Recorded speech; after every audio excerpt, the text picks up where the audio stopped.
All right, here we go, folks. Another day of more fun fishing. I didn't have anything yesterday. Yesterday we had some bad weather came in. And it really, they said it was going to be bad. And I think it rained maybe 2 or 3 drops is all it rained. So I missed an entire day of fishing because I was afraid we might have some storms. Well, I am out here today. And this morning I got out here really early. Good thing I did. If I didn't, I wouldn't have a parking spot. That boat ramp was really packed. I'll have to show you some pictures of some of the fish I caught earlier. I didn't do any videotaping because I didn't know if I was going to catch much. And there we go. Oh yeah. Now we're talking.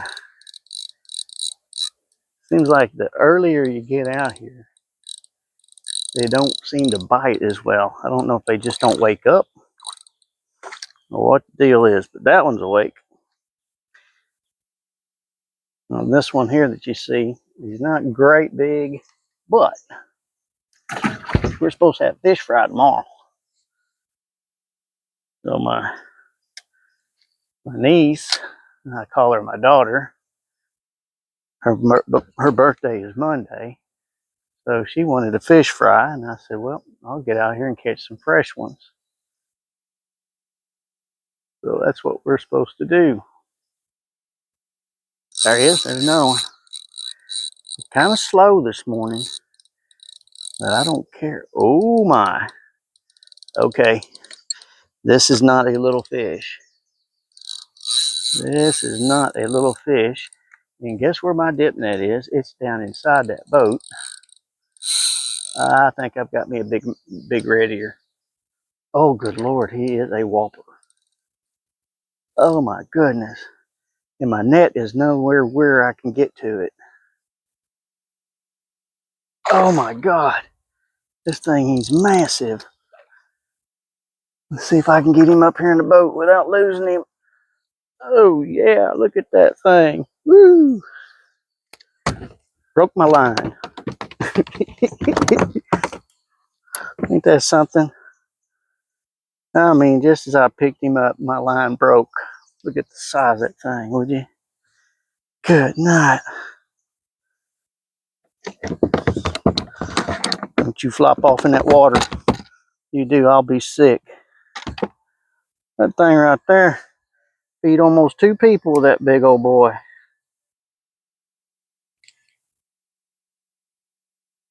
Get my jig back here. There we go. Look at the size of that thing. That's bigger than some of the crappie folks catch up here. Yeah. Let's see. I'm gonna get that other big one out. Let's see. Well, dadgummit. Well, I'm getting a bath, and today's Saturday, so I guess it's bath day. What we used to call it all the time growing up, and the only time you took a bath was on Saturdays. That way there, you got ready for church on Sunday. All right, here we go. Let me retie.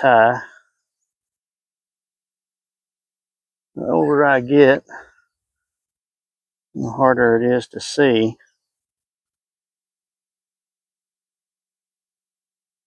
There we go. I think I got it. I got it. Nope, I didn't. I'm going to catch the boat. It's going to get to the dock on me if I don't watch it. Golly, boy, that's a big old red ear. Man, I'd love to bring out a whole mess of them things. They're not quite ready to spawn yet, but I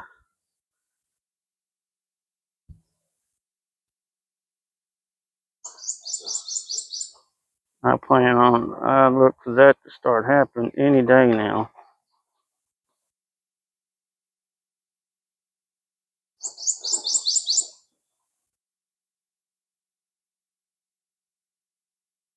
Well, I hate to do it, y'all, but I cannot see worth a hoot anymore. I got to get out these so-called what they call cheaters, and we'll see what we can do here. I hate to have to retie. Now, what I like doing here whenever I tie, I like using a polymer knot. Polymer knots are pretty quick, simple, extremely strong.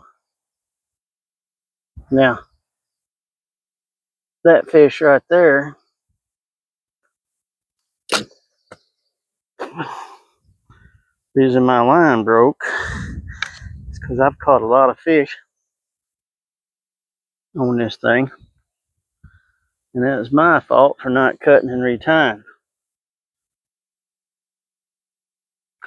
Thing you want to always remember is whenever you're sitting there fishing, it's really hard to remember it too, because man, whenever they're hitting like they have been this last couple of weeks,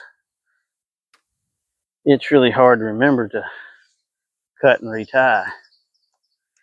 I'm really bad about that until I have a situation like that. After a while, that monofilament line starts getting kind of weak. When it gets weak, then that's exactly what you have, is what I had right there. Now we're back in business. Now let's see.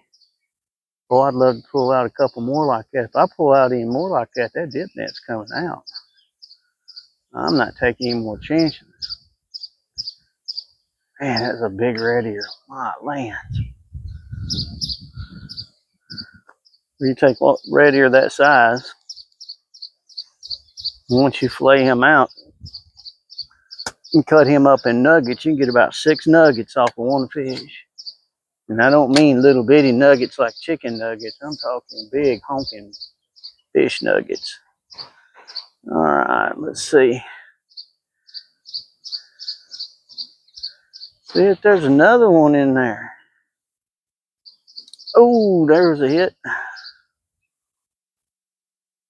There he is. Got one hit it. Yeah. All right. Oh, yeah. You catch him big red ear, and then you pull up these bluegill.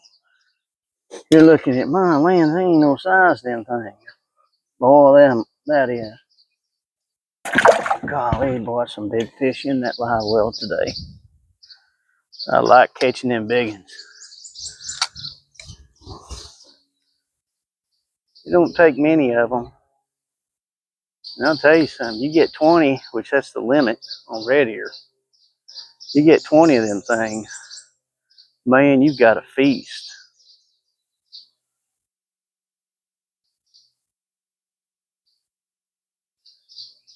Pound for pound,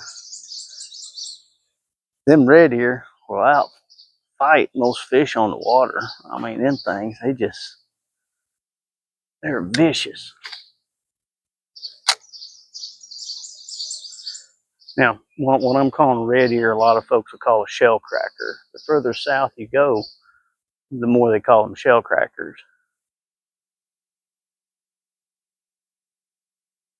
My understanding is, and a lot of times I'll see it in the evidence in the live well, is what they'll do is they'll find them little mussels, and they'll crack them shells and eat the meat out of those mussels.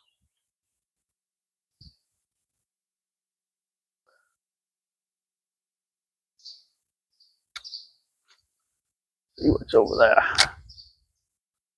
Man, that was a big fish. Golly dang. That was worth taking a drive over here. I fished a couple of different spots this morning. This is the first time I actually got up here just a little bit after daylight. I did that to make sure I got me a parking spot. From my experience fishing, fish don't start turning really active until about 9:30 in the morning. And I don't know if they just like sleeping in or what. Oh, you catch a red ear that size, it makes you gun shy really quick.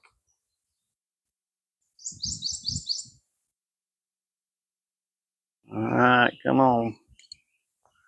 I know there's more fish in there than that.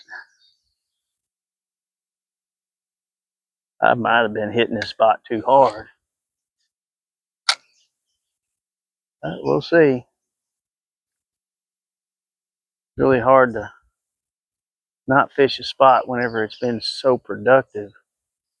There's a hit. There's a hit. They're not being super aggressive this morning like they normally are. But we'll see what happens. Yeah. Try it again here.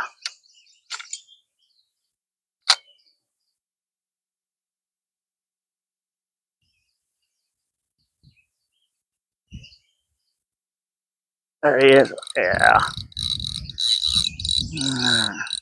Well, I can tell you this much. This is not a red ear. It feels like it might be a hefty bluegill. First, I thought it was a little one. No, it's not. Doggone if he didn't swallow that hook. I bet he hit that jig 4 times before he finally decided to take it.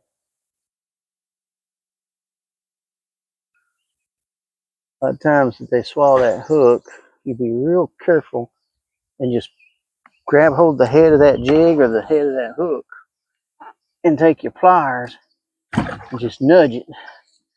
There he is. I want you to see the size of this massive bluegill. Ah, don't you do it. Don't you do it. Don't you do it. Look at the size of that thing. Man, that is a beast. I mean, that thing. Oh, I caught him earlier. I wish I got that on video. Pardon me.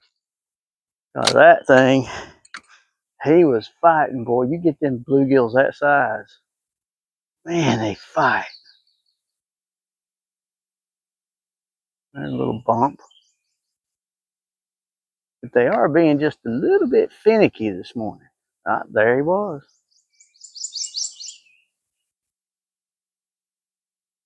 The other day out here, they were bumping that thing. And I had to stop it and do just a little twitch. With these jigs, the way I had these things designed is they kind of dart under the water as you reel it, so you don't have to do a lot of working of the rod. But on occasion, when these fish are being finicky, there he is. Oh my gosh, that's a good hit. Whenever they're being finicky and just kind of bump it, bump it, bump it, sometimes you got to stop and entice them a little bit and say, oh, here I am.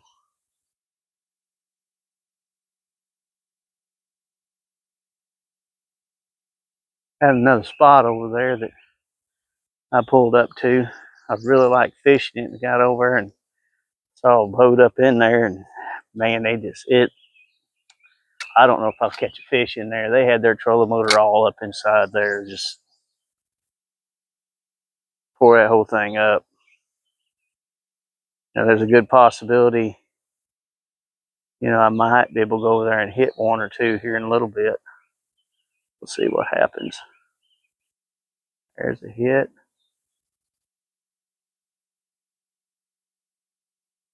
It's not this every cast ordeal. And I don't mind it not being every cast that I catch something, as long as they're coming out quality fish like that. I mean, you're talking, those are big fish. But whenever they're just little, it kind of gives you that impression that you need to move and locate something a little bit more quality. There he is. I don't know what this is. The closer he gets to the boat, the more he wants to fight. Yeah. Now that, I think we're gonna let him grow up. I know I got a fish fry, but I'm gonna let him grow up. Grow up and be a size that big, and I got him. Golly, they must have pumped that one with some steroids. That's why I tell a lot of folks in Red here, when you catch them things the size, ooh, of those two that I caught today, man, them things are like a bluegill on steroids. Man, them things, they fight.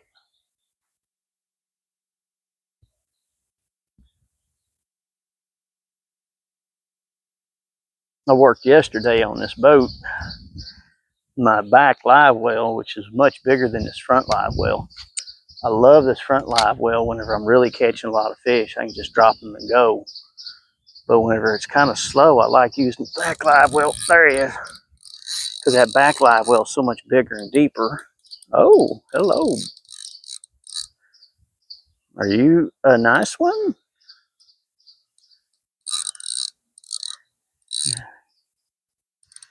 He's not real big. And he's not real small. Let's see. Yeah. And what you're seeing here, boys and girls, it's just seeing somebody who's wanting to fish fry. That's just all there is to it. Oh my gosh, that's so much fun. That is fun. So now you got to keep in mind though, catch a bunch of these fish, then you got to clean them. A lot of people don't like cleaning fish. They would rather catch and turn them back. I don't mind cleaning them as long as I know I'm going to eat them. It's just that sometimes standing there for an hour cleaning fish, boy, it gets to your back and shoulders at the position you got to be in to clean them things.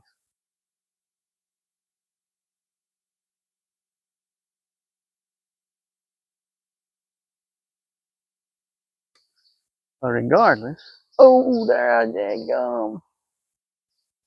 Regardless, it is fun. I mean, you got to enjoy it.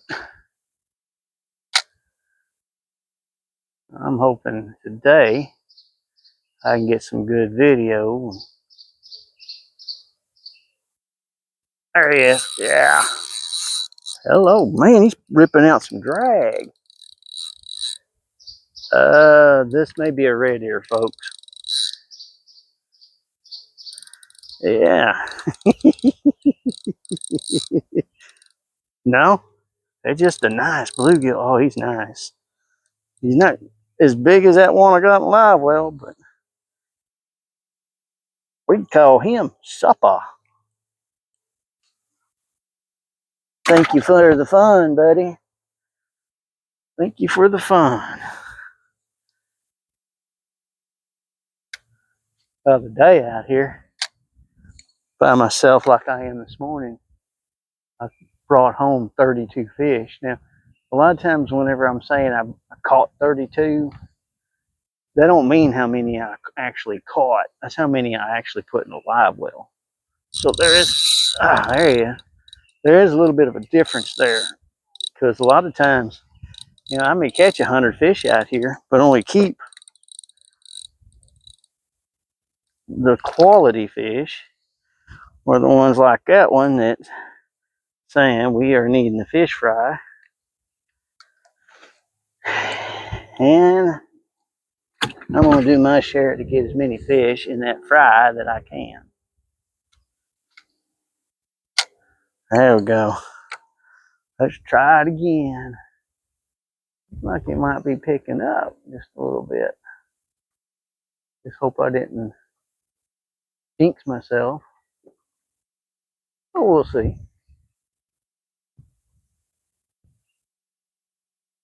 Oh, it's sunny today. Got a slight breeze. Just enough breeze that I have to maintain that trolling motor, because if I don't, my boat will get right in there on them. Now on this spot yesterday, or the day before when I was fishing here, I had to fish a mid-range because those females are staging out here about 5-6 foot of water. When I was fishing at 5-6 foot, that's all I caught was females. But they all had eggs in them, so I turned them all loose. Then when I got up there in that real super shallow water, all I was doing was catching itty bitty ones. So I backed out to where I was in about 3 to 4 foot range, casting into it. And that was the magic number. That's where those males were sitting. I guess those males they'll go up there and they'll fan that water and they'll make that hole for those fish eggs.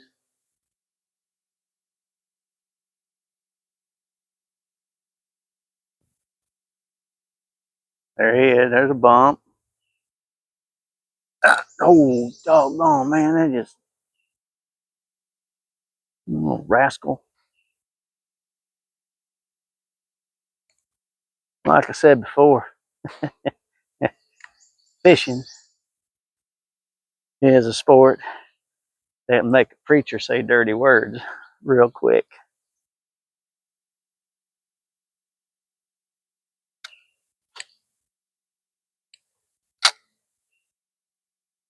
But it's fun.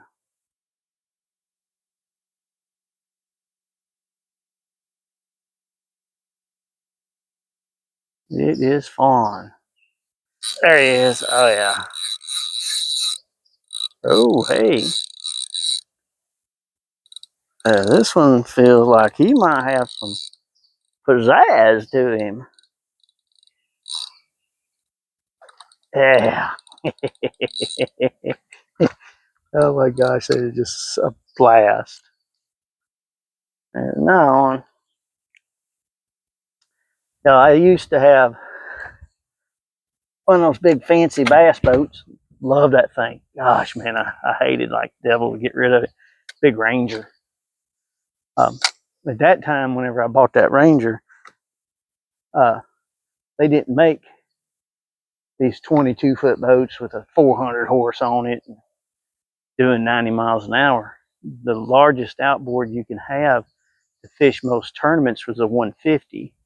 So I had a 150 on it. Love that boat. And back in 2012 and 13, when gas prices got super high, I had this wild hair up my butt to sell it. Been sorry ever since. That was the dumbest move I ever made. Now, grant you, this thing I've got here, I love it. It's a good little boat. I didn't give but $4,000 for it. Now, the outboard cost me because I had to buy a new outboard, but it's been more of a project boat. And I've been building it the way I want to. And honestly, oh no, I lost him. Honestly, I don't have to have a 150 to go fishing anymore because I'm not racing the clock. Grant you, I have outran a few storms with it when I had it. But for a perch jerking boat, this boat is perfect. I mean, it is perfect for bluegill and crappie fishing. And I've got bass rigs in here. I've got one compartment that I'm standing on that is just loaded with nothing but bass lures. And the sad thing about it is I hadn't used them things in about 4 or 5 years. I got to where I don't like catching fish and turning them loose if I don't have to. I'm going to spend the gas in the boat in the truck to go fishing. I want to make sure I bring something back. All right, come on now. We'll see what happens. We're going to try this.